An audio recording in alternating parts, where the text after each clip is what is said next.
El mineral de Chañarcillo es ícono para la historia de Chile.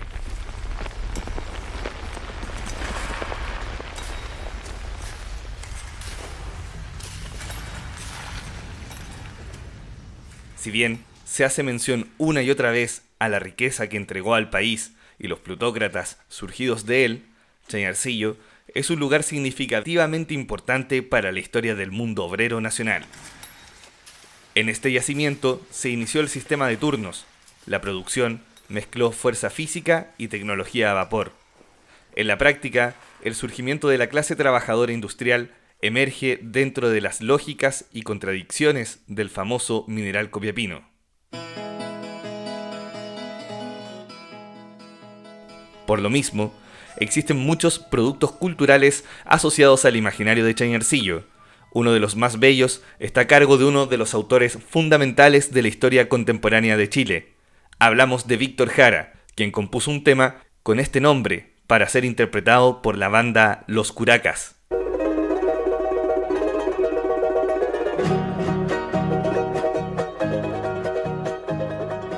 Esta agrupación, fundada por el uruguayo Alberto Zapicán, publicó en 1972 esta melodía en su disco Instrumental Andino, disco editado por el sello Peña de los Parra, de los hermanos Isabel y Ángel Parra, y distribuido por el sello DICAP. DICAP es una sigla y significa Discoteca del Cantar Popular. Este era un sencillo controlado por las juventudes comunistas durante el gobierno de la UP.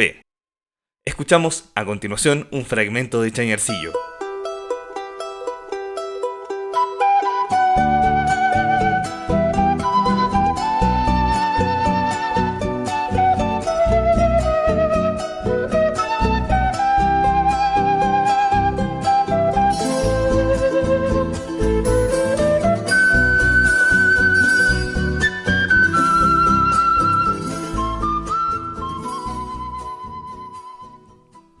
Este disco, dedicado al imaginario del norte de Chile, incluye canciones con nombres como Camanchaca, Alborzo Koala y El Cóndor Pasa.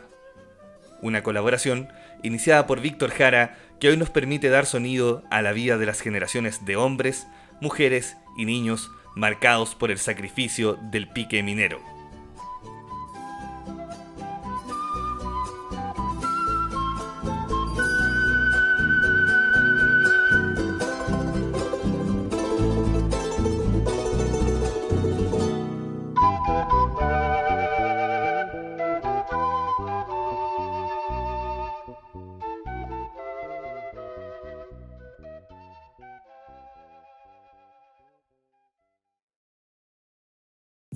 Sonidos del desierto. Las melodías del norte de Chile hacen eco en el arte. Este programa es financiado con aportes del Fondo de la Música 2021 entregados por el Ministerio de las Culturas, las Artes y el Patrimonio.